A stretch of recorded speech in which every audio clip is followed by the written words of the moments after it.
Você está ouvindo o audiolivro Almas em Chamas, uma obra de Eurípides Kiel, pelo Espírito Josué. Capítulo 6. Da luz à sombra.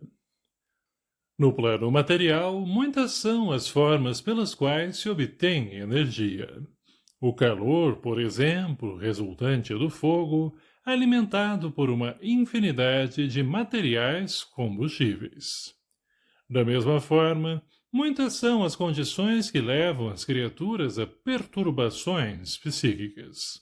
O desequilíbrio emocional profundo, energia desencontrada, causado por situação de grave dificuldade, assemelha-se à abertura das comportas de uma represa, prestes a romper-se. As águas liberadas levam de roldão o que encontram pela frente, às vezes até vidas humanas. A invigilância, no caso, não é de quem já morava a jusante da futura represa, mas sim de quem a projetou e construiu-a onde tal desaguadouro era potencial numa emergência. Tal é a invigilância daquele que se entrega ao ódio, acumulando na alma as forças geradoras de negativismo.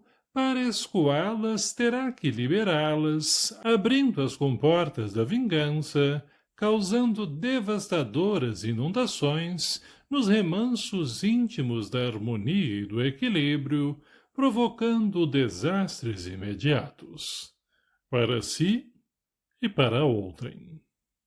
A agravante certa desse erro será também os atingidos rebaterem-no. Porém, muito mais grave é quando, além de vingador e vítima, outros elementos neutros a eles se juntam, passando a ser figuras atuantes dessa empreitada, às vezes como agentes catalisadores do processo litigioso. Todos esses elementos reunidos formam a triste paisagem a que o Espiritismo denomina obsessão. Pensando nas palavras de Evaldo e no seu pesadelo, Cal julgou prudente procurar o pároco daquela cidade. Chegando à igreja, encontrando-a com as portas abertas, entrou. Ninguém ali àquela hora. Dirigiu-se à sala ao lado do altar, em busca do padre. Da porta de entrada ao altar, caminhando solitário no silêncio acolhedor da grande nave, sentiu-se estranhamente empolgado. Lembrou-se do seu casamento com Cássia e isso lhe despertou gratas recordações. Sobre todas, sobressaía-se a da figura materna, Madeleine, olhando-o com imenso amor, enquanto aguardava a entrada triunfal da noiva. Ante essa lembrança, parou em meio à nave. Fechou os olhos e fez o tempo recuar. Sim, lá no altar estava sua mãe, olhando ternamente, com duas teimosas lágrimas prestes a rolar. Despertou alguém do devaneio. — Bom dia, meu filho. Posso ajudá-lo? Era o padre que, indo ajeitar algo no altar, viu aquele homem estacado no meio da igreja e cumprimentou-o, amigável. — Oh, desculpe-me. Sim, padre, preciso de sua ajuda. — Venha, meu filho. Vamos até a sala paroquial. Meu filho. Cal sentiu um arrepio, pois há tanto tempo não ouvia essas carinhosas palavras. A última vez que as ouvira, lembrava-se bem, foi quando sua querida mãe, um segundo antes de desencarnar, vendo-o em prantos, exclamou: — Meu filho, Deus sabe o que faz. Se tenho que partir, não o deixarei órfão do meu amor, que é eterno. Agora, intempestivas, lágrimas assomaram-lhe e obrigaram-no a sentar. O padre aproximou-se mais e, protetor, colocou-lhe a mão no ombro, convidando. Vamos conversar aqui mesmo, se você quiser. Emocionei-me. Desculpou-se Cal, refazendo-se e aduzindo. Tem tanta paz aqui, tanto silêncio. Na verdade, o que o havia emocionado foi ser chamado de filho. Vou confessar-lhe uma coisa. Eu também, meu filho, prefiro muito mais rezar quando a igreja está nesta santa quietude. Não é que não aprecie ver a igreja com muitos fiéis, mas é que esse recolhimento me facilita as preces. O senhor, Padre Justino, meu filho, seu servidor. Outra vez o meu filho.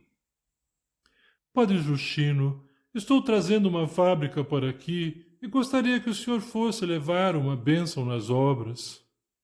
Oh, então você é o querido benfeitor dessa cidade. Bem que eu o estava reconhecendo, apenas não me lembrava de onde. Foi lá no local da nova fábrica quando dei a bênção à primeira pedra da obra. Agora você é que está trazendo bênçãos para esta cidade e este estado. O senhor sabe que a fábrica vai gerar muitos empregos impostos para a prefeitura e para o estado, mas primeiro ela precisa ser construída e começar a produzir. Acontece que há pessoas dizendo que espíritos do mal estão perturbando a obra. Por isso, pensei em vir aqui pedir ao senhor que vá até lá, repetir a bênção e, se necessário, exorcizar o mal. Oh, sim, claro. Iremos lá com toda a alegria no coração. Quando você quer nossa presença para nossas orações e novas bênçãos? Amanhã cedo, o mais cedo possível. Nossa Senhora nos abençoe. Quanta pressa! Não é pressa, é necessidade. Estão acontecendo umas coisas estranhas na construção e os operários acham que é alma do outro mundo. Que coisas estranhas são essas? Barulhos, desarrumação de material, incêndios, tudo de forma espontânea, segundo afirmam. E de madrugada. A polícia investigou a possibilidade de tais fatos serem criminosos, mas nada descobriu. Percebo. O senhor vai lá, então? Sim, por volta das 16 horas irei até lá. Cal agradeceu e fez menção de retirar-se. Padre Justino, sem muita cerimônia, convidou. Gostaria que você visitasse também nossas obras assistenciais. Estamos com tantas dificuldades. Perdão, Padre Justino. Irei com o maior prazer em outra oportunidade, não neste período turbulento. Assim que puder, terei que retornar à capital. Dizendo isso, Cal preencheu um cheque e passou-o às mãos do padre, que se rejubilou, pois com aquela quantia poderia mesmo atender muitos pobres. A missa que padre Justino oficiou no canteiro de obras às 16 horas e 30 minutos, compareceram o prefeito e vários secretários municipais, além de outras autoridades locais. Cal incumbiu Mirênio de divulgar que haveria aquela missa e também de fazer os convites. O próprio governador mandou um representante que chegou de helicóptero em grande estilo. Poucos peões assistiram à cerimônia religiosa, até porque poucos eram mesmos que ainda permaneciam ali. Na homília, citando Mateus em capítulo 10, versículo 1, Padre Justino lembrou aos presentes de quando Jesus deu aos 12 discípulos autoridade sobre espíritos impuros para os expulsarem. Informou que, após a missa, haveria um breve intervalo para um lanche e, em seguida, realizaria uma cerimônia de exorcismo naquele local para livrá-lo de forças do mal, pois ele expulsaria os demônios. Nota do médium. O exorcismo configura-se por orações feitas por sacerdote que, em reunião ritualística em cerimonial místico, brades conjuros, ordenando o afastamento e amaldiçoando o autor dos problemas locais de origem invisível, espíritos maus, mas, na maioria dos casos, atribuídos ao demônio. Fim da nota. A notícia de que haveria cerimônia de esconjuro a espíritos espalhou-se em instantes. Até mesmo os empregados ficaram sabendo, de uma forma ou de outra, e ali compareceram. Todos queriam ver a expulsão dos demônios. Após a missa, foi servido um apetitoso lanche para os operários e para todos os visitantes convidados. As autoridades foram contempladas com um finíssimo coquetel. Logo após o lanche e o coquetel, Padre Justino realizou o exorcismo. Terminada a esconjuração, houve um alívio geral no ambiente. Cal agradeceu a presença de todos, deixando por último o padre, a quem solicitou. Padre Justino, a H&H agradece sua dedicação pastoral e eu, particularmente, gostaria de pedir-lhe mais um favor. O que você pedir, meu filho? Estou aqui para ajudar em nome da Santa Igreja. Gostaria de convidar o senhor para pernoitar hoje na obra. Mas... Sim, para nos certificarmos que o mal foi mesmo embora. Não é que duvidemos disso, mas sua presença aqui essa noite seria uma garantia de que nada mais há a temer. Refazendo-se do espanto, Padre Justino repreendeu. Duvidando dos poderes do céu, meu filho? Jamais, padre. Considero que a presença de um ministro de Deus nessa noite consolidará o império do bem. Aliás, o senhor não estará sozinho. Eu e o Mirênio ficaremos com o senhor e conosco só permitiremos a presença de Deus. O padre considerou que seria inútil tentar demover o poderoso industrial daquela ideia. Poucos convidados assistiam ao diálogo e, assim, o amor próprio entrou em ação e, bem depressa, ajudou o religioso a concordar. Meu filho, Deus não precisa da nossa permissão para estar em toda parte e nem da nossa ajuda para fazer qualquer coisa dos seus desígnios. Eu sei, foi só maneira de falar. Na verdade, quis dizer que apenas nós três pernoitaremos na obra. Eram quase 4 horas da madrugada, quando os três acordaram ouvindo ruídos estranhos no próprio alojamento que haviam improvisado. Cal acendeu a luz e viu um padre e um gerente de RH lívidos, apavorados. Ele também sentia medo. Instintivamente, se agruparam. Tudo estava em ordem. Vocês ouviram? Ouvimos. Cal, verificando que tudo estava em ordem, ia já dar por encerrado o episódio, quando um novo barulho foi ouvido pelos três. Vinha do guarda-roupa. Trêmulos, foram inspecioná-lo. Juntos. Quando abriram as portas, ficaram assombrados com o que viram. Fumaça saindo de algumas peças de roupas. Acudiram e logo verificaram que havia pequenas queimaduras em 2 calças e na batina do padre Justino. As calças eram as de Cal e Mirênio. Balbuciou Mirênio. Será que nós vamos ficar impotentes? Que bobagem é essa?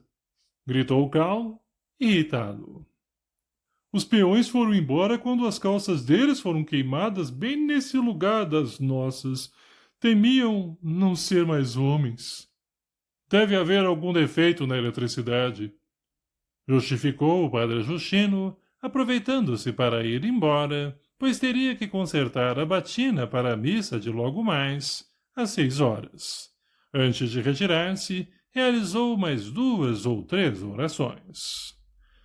Determinou Cal, antes do padre retirar-se. Padre Justino, ninguém deverá saber o que acabamos de ver. O senhor entendeu? Se entendeu. Para ele, padre, seria desconcertante espalhar a notícia de que seus esconjuros falharam. Também não conseguindo mais conciliar no sono, pouco depois amanheceu e Cal mandou seu motorista buscar Evaldo em casa.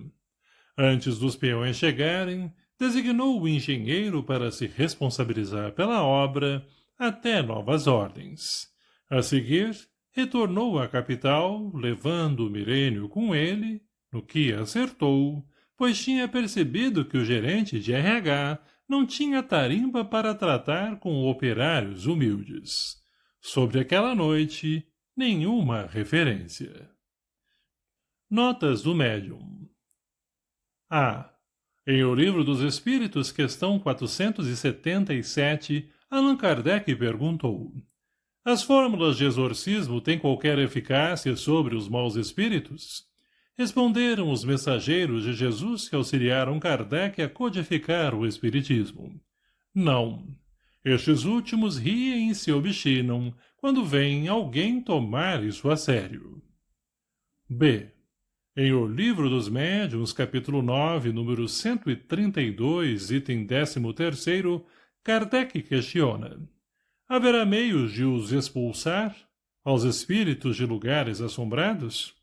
Obteve como resposta: o melhor meio de expulsar os maus espíritos consiste em atrair os bons, praticando todo o bem que puderdes, e os maus desaparecerão, visto que o bem e o mal são incompatíveis. No item 14º, Kardec retomou o tema exorcismo, inquirindo a respeito de espíritos benfeitores. Que se deve pensar com relação à eficácia dos exorcismos para expelir dos lugares mal assombrados os maus espíritos? Resposta: já tiveste ocasião de verificar a eficácia desse processo? Não tens visto, ao contrário, as tropelias redobrarem de intensidade depois das cerimônias do exorcismo? Fim da nota. Evaldo aceitou e teve liberdade para contratar os auxiliares necessários para que, sem deixar suas funções na hidráulica da obra, supervisionasse as rotinas do pessoal. O objetivo de Cal, quanto ao exorcismo, prosseguir na obra, foi alcançado.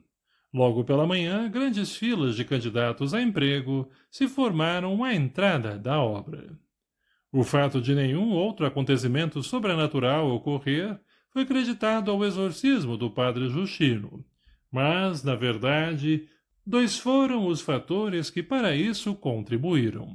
Primeiro, o afastamento de Mirênio dali, já que ele era a antena receptora das más influências vindas de FA e auxiliares. Em segundo lugar, Evaldo diariamente, no início do expediente, orava a sublime prece ensinada por Jesus, o Pai Nosso, no que, em poucos dias, de forma espontânea, passou a ser acompanhado pelos peões. A obra retomou o ritmo acelerado, sem maiores complicações. As notícias da construção, problemas sobrenaturais e o exorcismo chegaram aos ouvidos de Campos e de Esther. Ficaram felizes, muito felizes com a primeira. Chateados com a segunda, pois souberam que depois do exorcismo os operários retornaram e a calma também. Após 3 semanas, sempre realizando às sextas-feiras a equivocada reunião de mediunismo em sua casa, Campos ousou desafiar o espírito que se dizia interlocutor dos guias. Aliás, tão grosseira e perigosa era a condição fluídica de F.A., que desde que um médium adoecera gravemente, após possibilitar-lhe o primeiro intercâmbio mediúnico, nenhum outro se atreveu a servir-lhe de instrumento de ligação entre os 2 planos, o espiritual e o material. Desafiou o interlocutor da chefe. Então, como é? As coisas estão indo bem para o bandido. Fogo aceso não gosta de infiéis. Sei, mas eu também não gosto de ficar perdendo tempo. O moço está duvidando? Campos percebeu que se excedera. Desculpou-se. Não estou duvidando. Só quero que o bandido pague pelo mal que me fez. F.A. manda você ficar quieto. Não está gostando do seu jeito. Parece que quer desertar. Nunca. Peço perdão. É melhor assim. Agora escute. Ela está dizendo que você só vê um pedaço da paisagem e só vive um pedaço da hora. Como é? Pois é. O bandido vai ver só o que o espera. Ele não pode ver as duas fábricas ao mesmo tempo e nós não vamos deixá-lo trabalhar a hora inteira. Acho que entendi. Se não puder ser feito nada numa fábrica, será feito na outra. E se ele puder ser perturbado, não terá tempo para administrar o seu império. Acertou. Só troque o se puder ser perturbado por será. O termo umbral, pelo dicionário, significa limiar, entrada. No Espiritismo, entretanto, umbral designa determinada região do plano espiritual que, na verdade, não se distancia muito do significado literal. Assim, quando os espíritas mencionam umbral, estão referindo-se à região da espiritualidade imensa com funções de posto de triagem, pelo qual passam ou para o qual são conduzidos os espíritos quando desencarnam. É região de sombras. Tem como fronteira inicial a crosta terrestre. E, como final, regiões espirituais gradativamente mais iluminadas. No umbral, os bons espíritos, quando desencarnam, transitam por pouco tempo naquelas paragens, em períodos de curta duração, e, às vezes, nem sequer nelas passam. Transpõem-nas. Já os maus espíritos lá estacionam por espaços de tempo que variam bastante. Tudo isso regulado pelas leis divinas de justiça e de progresso, segundo o merecimento de cada um, isto é, seu grau evolutivo moral. Sendo a Terra um planeta de provas e expiações, no dizer sábio do mestre lyonês Allan Kardec, o umbral é pouso da maioria dos seus habitantes, nós, os seres humanos, quando libertos do corpo físico. Mortos, no equivocado jargão popular. Não obstante no umbral situarem-se tantos e tantos desencarnados, não é raro ali encontrarmos também espíritos encarnados, emancipados do corpo físico, desdobrados pelo sono, onde permanecem por pouco tempo para aprendizado, simples visita ou ajuda a amigos e parentes. Fato que ocorre por atração fluídica ou ainda por sintonia espiritual com seus habitantes. Às vezes, devidamente amparados e acompanhando equipes socorristas, estas de abnegados mensageiros do plano maior, que conduzem estes encarnados como convidados para que também colaborem no atendimento aos necessitados, ali residentes principalmente, doando sua energia vital, emanada da situação de ainda estarem na carne. Allan Kardec, sempre arrimado por espíritos bondosos e de grande progresso moral, estabeleceu, por simples metodologia pedagógica, 3 ordens de espíritos, considerados os caracteres gerais de perfeição. Espíritos puros, os intermediários e os imperfeitos. Nota do Médium.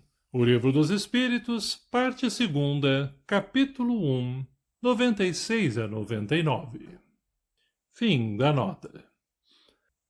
Registrou também que, na verdade, são ilimitadas em número as ordens ou graus de perfeição dos espíritos. Decorrente disso, talvez possamos supor que Kardec também estabeleceu, implicitamente, se nos permitem os leitores a comparação, as diversas faixas vibratórias da espiritualidade, onde cada espírito, pelo seu grau de adiantamento moral, será automaticamente alocado após a desencarnação. Aliás, talvez nos seja permitido deduzir que, da multidão de espíritos que constitui a humanidade, majoritariamente imperfeitos, a maior parte é constituída de desencarnados, vivendo no plano espiritual. Proporcionalmente, no umbral, desde espíritos grosseiros a espíritos medianos.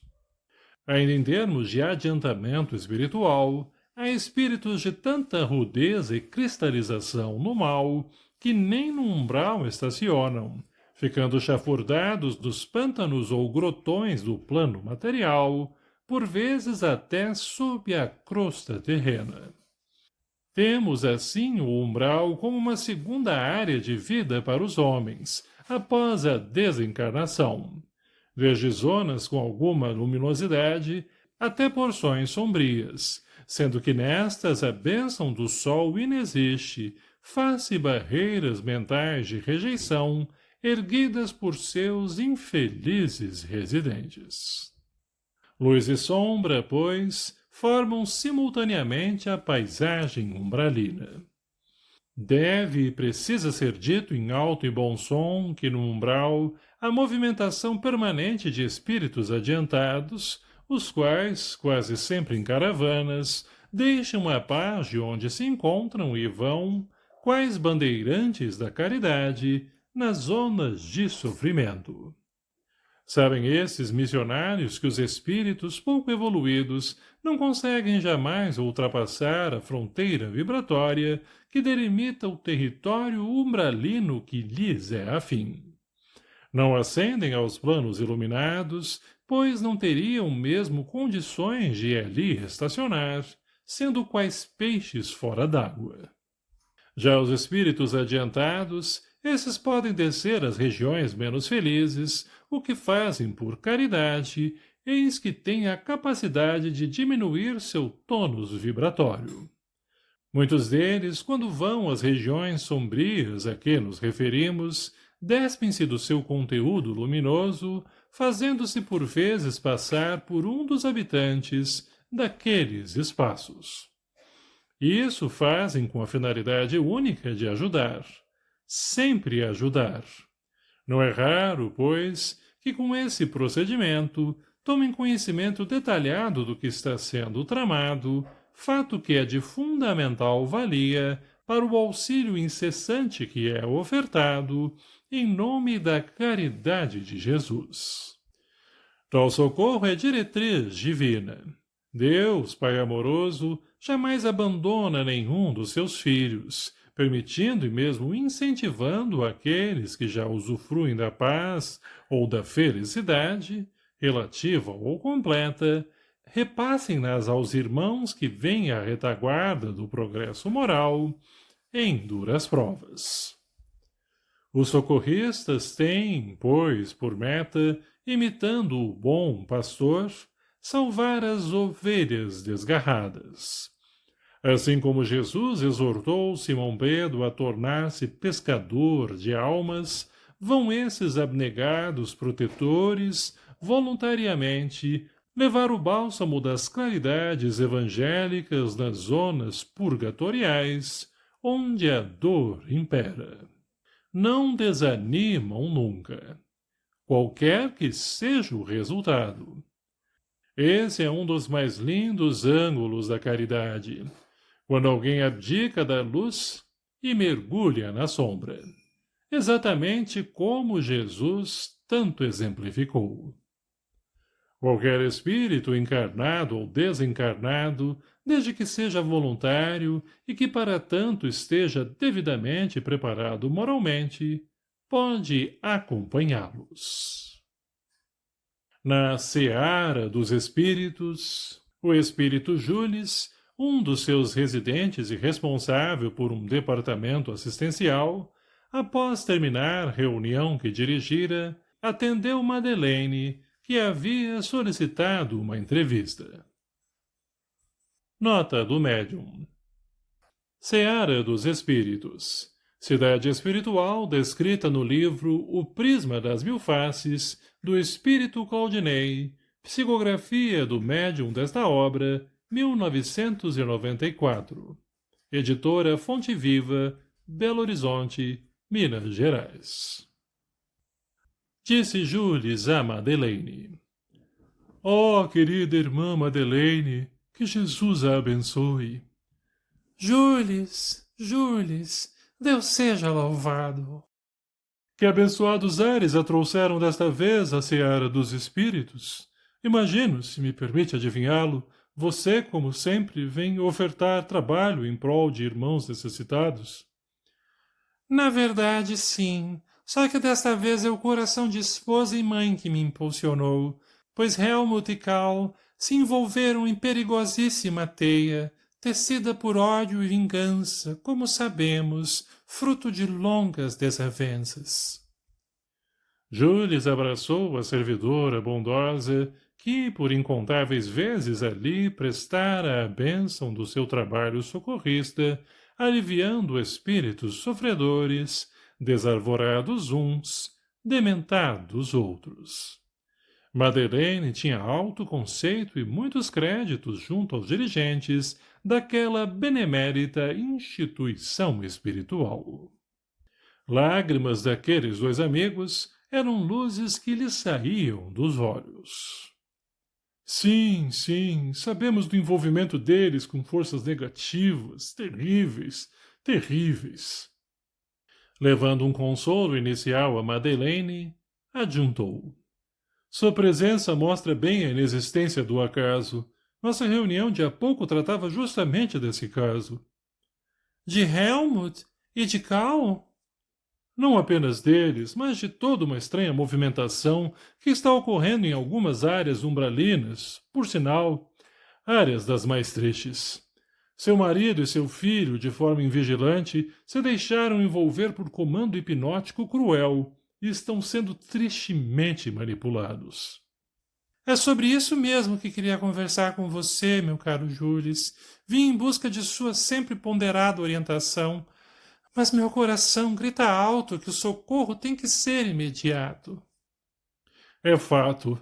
Acumpliciaram-se de sua iniciativa com espíritos desencarnados arraigados aos mais terríveis objetivos da imperfeição humana. Descontar em culpados ou inocentes, não importa, todos os sofrimentos por que passaram, nisso comprazendo-se. São dominadores, técnicos em hipnotismo, e suas vítimas tornam-se com facilidade em dóceis servos para a execução de tarefas nada edificantes. O que podemos fazer para ajudá-los?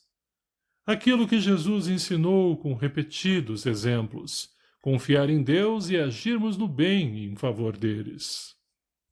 Estou pronta para cumprir sua orientação, caso eu mereça a alegria de ser incluída na tarefa socorrista a Helmut, Karl e seus tristes verdugos. Penitenciou-se, dizendo: Já devia tê-lo informado. Pedi permissão à direção da colônia A Paz de Maria, onde resido, para poder acompanhar e, se possível, participar do atendimento a Helmut e Karl. Fui dispensada, podendo ficar aqui pelo tempo que for necessário. Graças a Deus! Não podemos perder nem um minuto. Devo acrescentar que temos recebido informações de outras colônias espirituais de que fatos estranhos estão mesmo ocorrendo em determinada área. Fatos, aliás, que, por se repetirem, já nos possibilitam uma primeira rápida conclusão. Pequenos grupos de espíritos que roubam a paz de incautos estão se ajuntando na formação de uma poderosa quadrilha. O que informaram as colônias a que você se referiu? Ah, sim. Como que submetidos a um comando único, espíritos em tratamento, muitos já em franca recuperação, vêm desertando das respectivas enfermarias e nenhuma providência dos atendentes consegue impedi-los. Pela quantidade de vezes que isso está acontecendo, e sempre da mesma forma, podemos detectar para onde vão e quem chefia essa perigosa manobra. Madeleine ouvia Jules, algo aflita. Prosseguiu o atendente. Há pouco conhecemos o plano desse fantástico grupo. De início, pretendem arrasar a HIH, incentivando a deflagração de uma greve geral, seguida de grandes perturbações, se possível até com homicídios, o que causaria comoção de grande amplitude. Que o Mestre Jesus nos autorize levar entendimento evangélico a esse grupo. Diz bem, Madeleine, falta-lhes a todos esses infelizes irmãos a luz do Evangelho do Cristo. Sabemos que nossa tarefa será árdua, mas empregaremos até o nosso último alento para tentar restabelecer o equilíbrio àqueles companheiros. Finalizou a visita, convidando Madeleine. Isso inclui nossos Helmut e Karl, necessariamente. Dentro de 3 horas nos reuniremos com o grupo de socorro designado para essa missão. A reunião será no Salão da Prece para distribuir as tarefas, individuais e coletivas, que serão levadas a efeito tanto no umbral como no plano terreno. Por favor, venha à reunião. Sejam nossas as bênçãos de Jesus. Abraçaram-se eternamente, com novas lágrimas banhando-lhes as faces. Olá, pessoal! Curtam o vídeo para sabermos que gostaram e não esqueçam de se inscrever no canal e compartilhar com familiares, amigos e conhecidos. Que Deus abençoe a todos. Obrigado.